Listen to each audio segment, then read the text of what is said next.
I'm Niccara, and welcome to another episode of But Make It Books, a podcast where we are bookishly healing through life. Come on, y'all, let's go healing.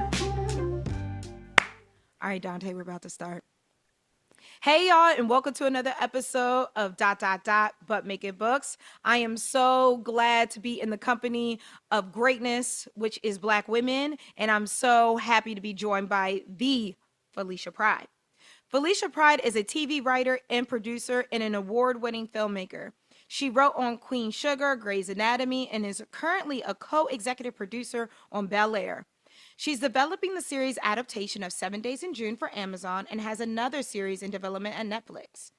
Felicia founded and runs HONEY CHILE, an independent media and production company catering to women, Black women 40 plus, and is the host of their recently launched podcast, It's Good Over Here, a follow-up to their twice NAACP Image Award nominated podcast, Child Please. HONEY CHILE currently has a series adaptation of The Days of Arake set up at CBS Studios and is an executive producing the Lifetime original series Black Magic, which Felicia is also writing. In film, Felicia's the writer and executive producer of Really Love, which debuted on Netflix and became a top 10 movie on the platform. Her features, Deeper and Like It's the Last, are both in development at Universal. Her feature, A Shore of Their Own, is in development at AGC Studios, and she recently sold a high-profile feature to Sony. AKA, she's a boss. Felicia made her directorial debut with Tinder, an award-winning short film which aired on Stars, and recently finished sorry guys, I got Invisalign, so if y'all hear me trip up, it's because of these dang on teeth. The festival circuit with Look Back at It, a proof of concept for her directorial feature debut by the same name, which won the Audience Award at the Black Star Film Festival and was nominated for a Humanities Prize for screenwriting. Felicia was a Film Independent Screenwriting Lab Fellow and a graduate of NBC's Writers on the Verge program as a comedy writer. Felicia's career in media and entertainment has spanned almost 25 years. Prior to writing for the screen, her career included roles in marketing, distribution, impact, editorial, and education. From helping social justice organizations raise seven figures for media projects to assisting hundreds of filmmakers craft release strategies, Felicia is considering a Swiss Army knife because of her unique, multifaceted experience as a storyteller, marketer, and an entrepreneur. Felicia Pride has helped thousands of writers and other storytellers thrive creatively, especially those who are marginalized through her former platform, The Create Daily. These days, she's continuing to support historically excluded storytellers through HONEY CHILE's educational arm, The Sweet Build. And without further ado, I cannot believe I am in the company of such greatness. Felicia Pride, y'all.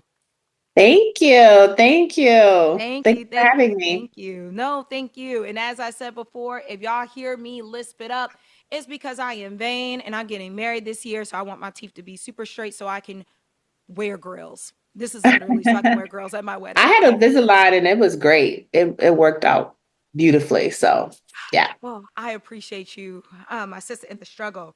So what we like to do at But Make It Books is, because we're from Baltimore, we like to do what we call an icebreaker, but we call it a snowball. Well, that's where we are. Yeah. So if your creative journey was a book title, what would it be and why? Maybe that's a good question. Just keep going. And why is that? I just keep going. I've had a lot of careers, but they were all storytelling when I look back on it. But and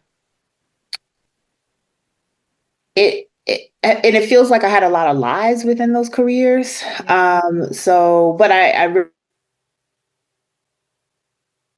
kind of the name of the game. That's kind of the secret sauce, is to just keep going. And as you continue to go, continuing to sort of reflect on what's working for you and what's not working for you. So that even if you keep going, that doesn't mean you keep going in a direction that is not in service of you. So I just feel like that's what I've been doing. I just keep going. I love that. I really do. Especially being a creative, it's not the easiest thing. It's a lot of believing in yourself, and believing in the power of your missions and your goals. And delusion, some healthy amounts of delusion for sure. Delulu is the salulu, as the girlies say, you know? So, what inspired you to found Honey Child, and what gap in the industry do you hope to fill by doing this work? I think it was twofold. One, maybe threefold. One, I am a marketer by trade. I went to Towson State and I studied marketing. So I really do believe in the power of audience, the power of thinking about who you make for, and the power of reaching that audience in the ways that they prefer. So coming out to Hollywood, I had that background and that understanding. Mm-hmm. Two, there's been some amazing projects on television and film, but I felt like there were gaps in terms of the conversations that I was having with my friends. I didn't feel like they were fully represented on screen. Because I came to LA at 35 years old. I was not a spring chicken. But I think it's also interesting because my friends and I are having different conversations, but it's a different generation. We're not necessarily our mother's generation, and we're not necessarily our children's generation. So I wanted to see those experiences reflected on screen. And then three, I wanted more agency in the business. So starting a production company was a way to gain more leverage, gain more agency, be able to develop our own projects. So that's the impetus behind Honey Child, which is dedicated telling stories by, for, or about Black women 40 and over. And you touched on something that's really impactful. Um, Actually, a couple things in that statement I definitely want to address. One of them is bringing that authentic lens of Black life that's just living, and how you are able to do that in the multitude of different shows that you have worked on, but also not disregarding where you came from and the struggles that we've had, especially being Black Americans in this country. Can you like talk about that, like dealing with like the struggles and resistance that we have from the fortitude of our ancestors, but also just authentically living our life, just living, if Yeah. that's the word. Yeah. So you mean like how to deal with it from a storytelling perspective A or? storytelling perspective, because you touch on something, especially on the shows that you have worked on. Like, for example, Queen Sugar deals with intergenerational land growth. However, they are just living their Black life.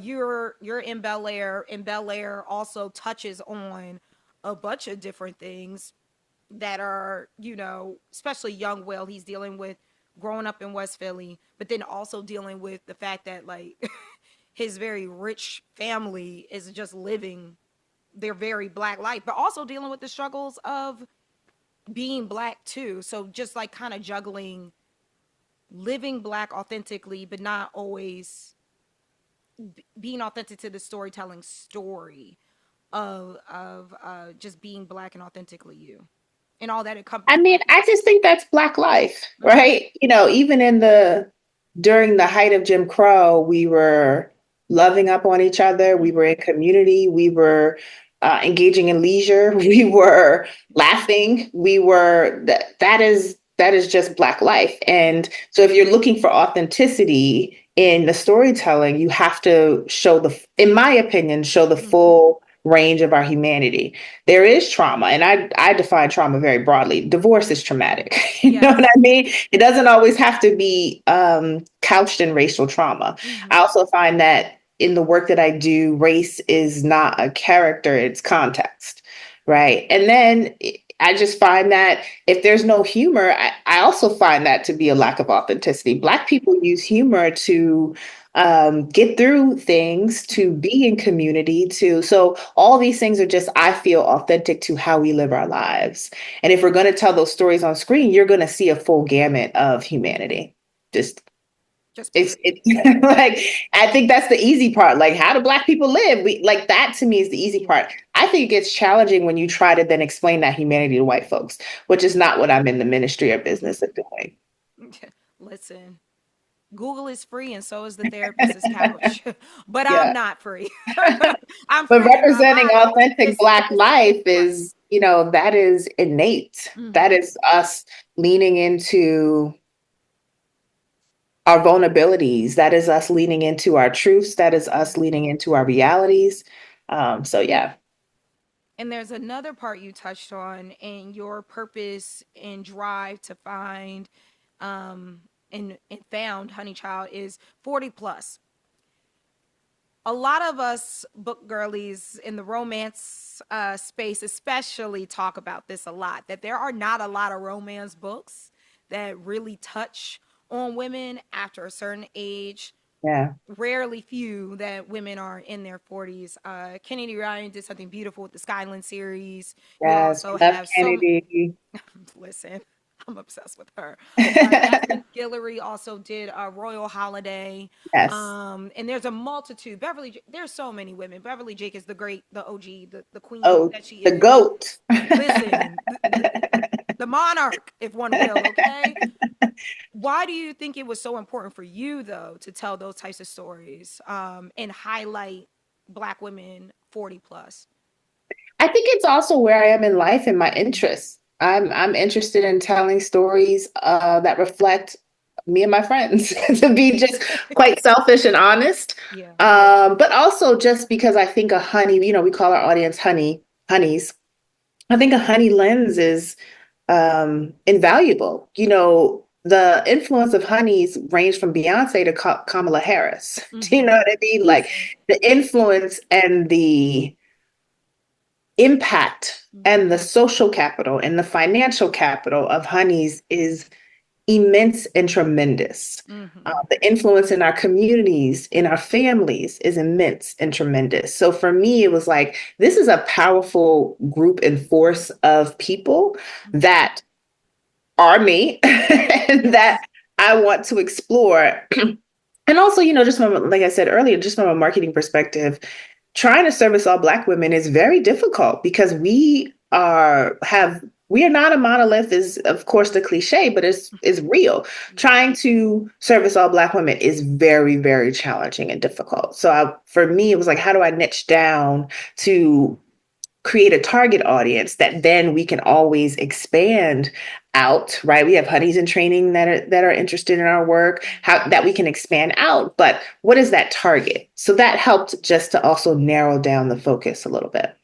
I But respect. we keep our storytelling open because we say for, by, or about, right? So for anything is for honeys, and that's wide open because honeys have very diverse palettes. Anything by honeys. So if you want to write something about a teen who lives in Alaska, go for it. It has that honey lens on it. Mm-hmm. Or about honeys, that's more explicitly centering a honey.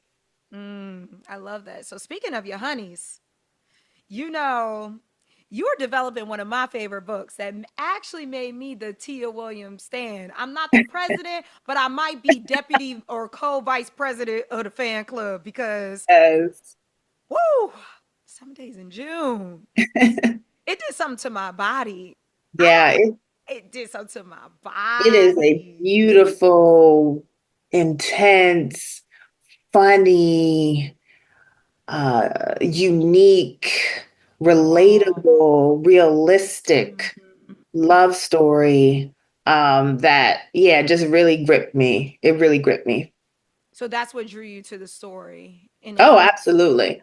Absolutely. And it was just like here to damaged people yeah. who That's a found love, and how do they come back to that love years later? mm-hmm. And also the fact that damaged people deserve love.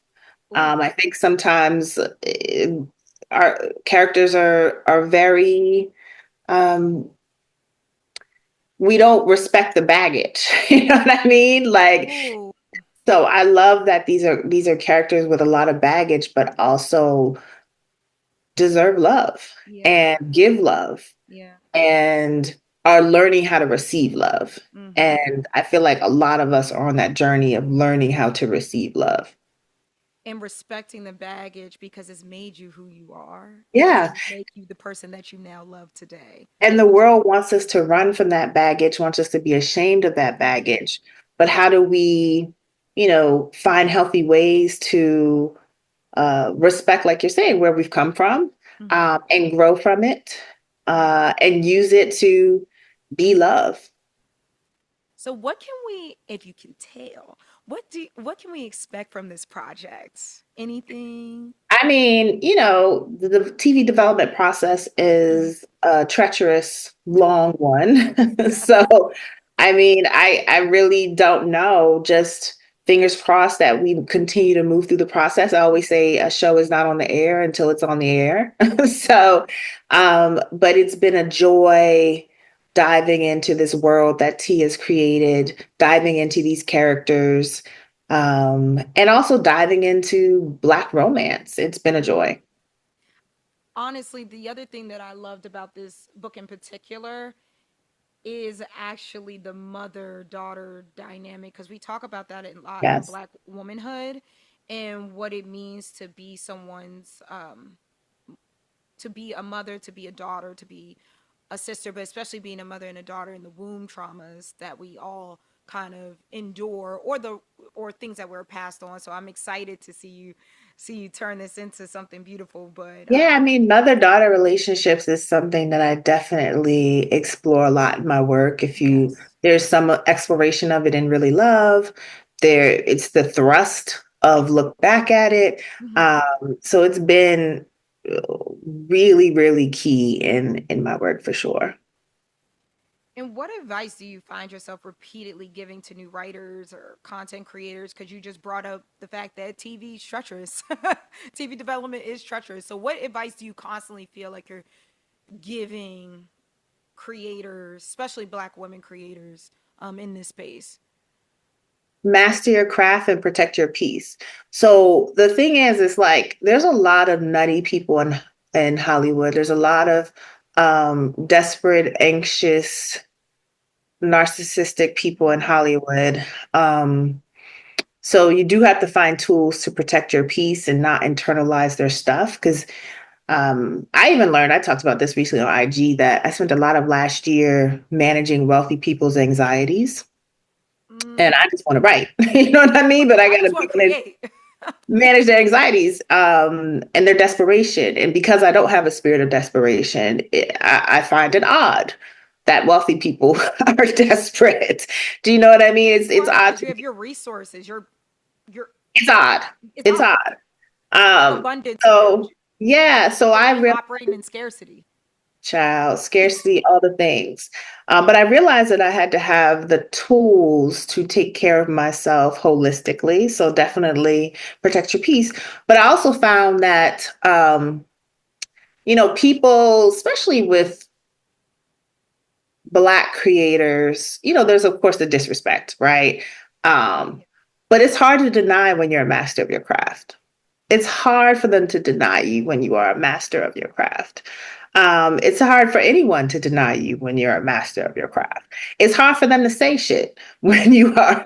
They'll find something to say because that's their job. That's their But job. it's hard for them to, and you know that you've shown Mm-hmm. up in a masterful way. Right. And so that has helped me tremendously navigate a lot of things because I'm really, really good at what I do.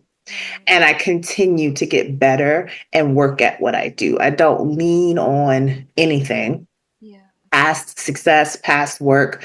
I continue to dedicate myself to craft because also I feel like I have a responsibility to show up as my best for Black audiences, period.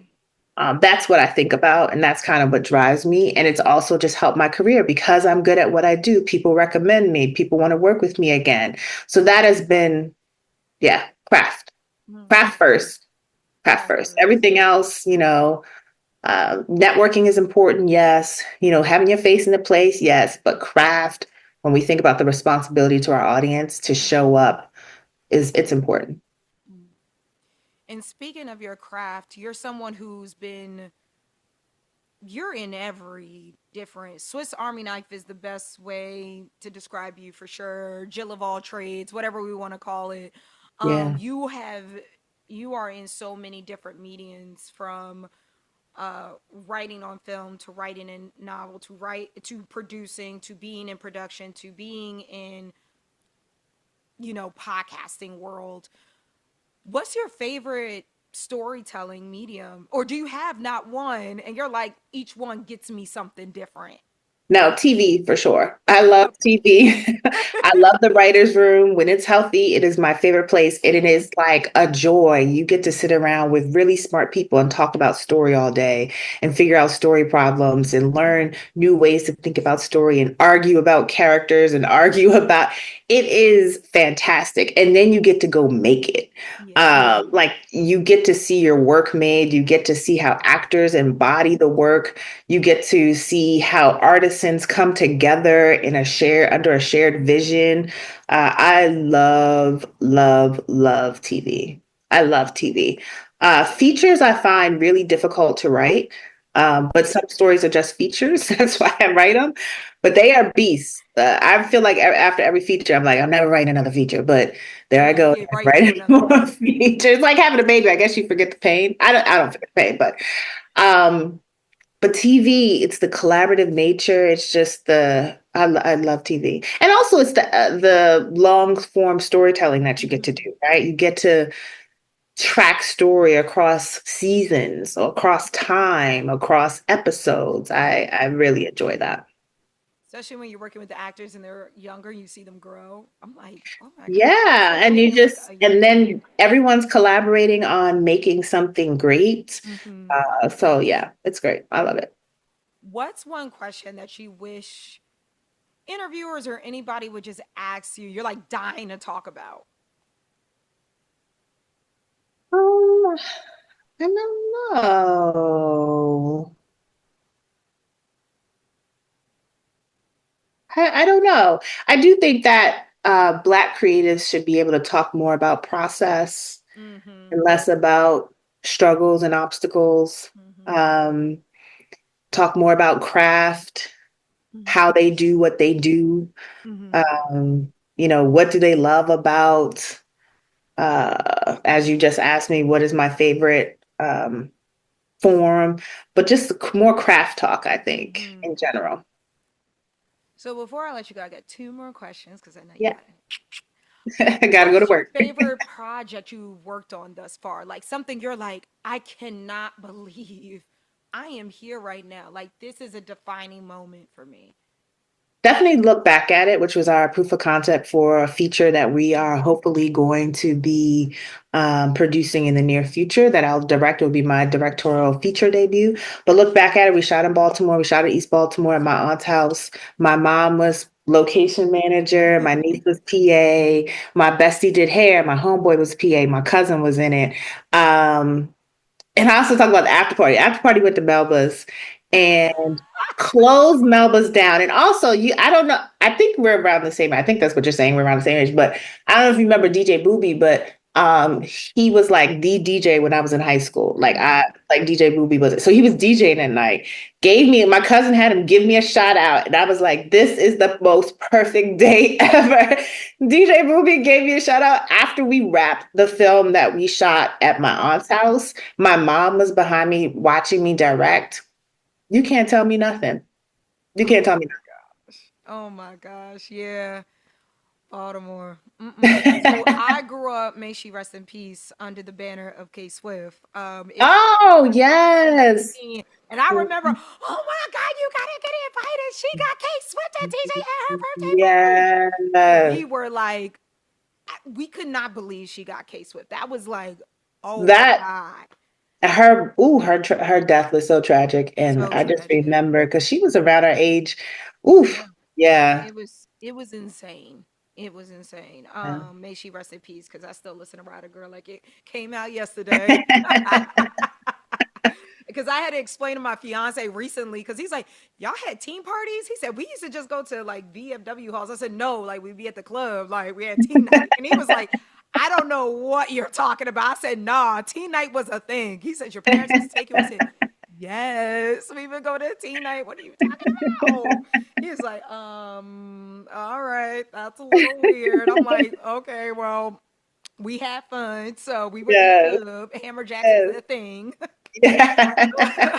So it's so funny to tell him and see our differences Yes. of growing up. Is there anything that our audience can do to support you in your journey, like tangible things that they can do, Yeah. where they can find anything that's coming up, or anything else that you need from us, your community, to uplift everything you're doing? Yeah, well, we just announced pre-sales for Honey Child's first romance novella, which I am writing called Come Close. So you can find it right now on Amazon. Paperback will be available as well, but right now we have it on KDP on your Kindle. Okay. And that is about a director who returns to her hometown, Baltimore, to shoot a film, her first feature ever, and is reconnected with high school sweetheart. So I'm really excited about that. That's our first foray into fiction. And, our first thoughts around how can we adapt our own IP. Mhm. And then we have our It's Good Over Here podcast, which you can find wherever you listen to podcasts. Our most recent guest, which just came out yesterday, is Cassandra Freeman, who plays Aunt Viv on Bel Air. And it's all about adventures honeys are having. So we talked to her So about staying fun. power in Hollywood. We talked to her about her visual art. She started doing visual art. So it's a really great interview. Tons of great interviews too from Robin Lee, who wrote The Idea of You, which was Anne Hathaway starred in it. We had Angel Lakita Moore talking about going viral as a rapper after 40. Mhm. So really, really fun conversations. And then also, if you really, really want to get involved and support the work, we have launched what we call the Honey Fund, which is a fiscally sponsored Mhm. fundraising effort so that we can create independent content. And tell independent stories. We really feel like you don't need permission when you have capital, and we also feel like we have audiences and people who want to support the work that they want to see. So you can find out more information about the Honey Fund at honey-child.com. How spicy is the novella? Oh, it's light spice. Light It's like, well, spice. and I call it light spice, but I'm like if you look at my work is hardly light spice. So, or like I know really that's why love I'm like, how spicy? the original really love script, honey. We were spice. And I remember my first love scene on Grey's Anatomy. I was like, I don't know how to write a love scene for broadcast television. Like, do I just stop it? Like, what do I do? So, but it'll be some really beautiful, sensual scenes in that book. So Uh, I'm gonna speak this into fruition because I'm a manifester. Okay, I believe in the power. I need, when it comes out, I need you and Natasha Bishop and possibly me in conversation, because she yes, also is an amazing writer who writes her stories and characters in Baltimore. Because yes. it would be so good. I love that more I writers love that. from Let's do here it. are writing romances about it. Because I'm like, oh, I know that street. Oh, that's on North Avenue. Okay, I know where you at. Okay, I know where that is. Yes, yes. I love that. Absolutely. And also, God willing, we'll look back at it in Baltimore this year. So that's our goal. Listen, well, we'll be here for the after party. You know, Baltimore, we love to turn up. We know it's Child, gonna be we shut Melba's down, honey. We shut it down. oh, I love it. I love it. Well, I thank you so much for being in community with me, being in community with our audience. Keep working, protect your peace, and just be black, be beautiful, and all the things that you are. And with that, y'all, this is another episode of but make it books. Remember, y'all, keep it light, keep it healing, but always, always make it books. Peace, y'all.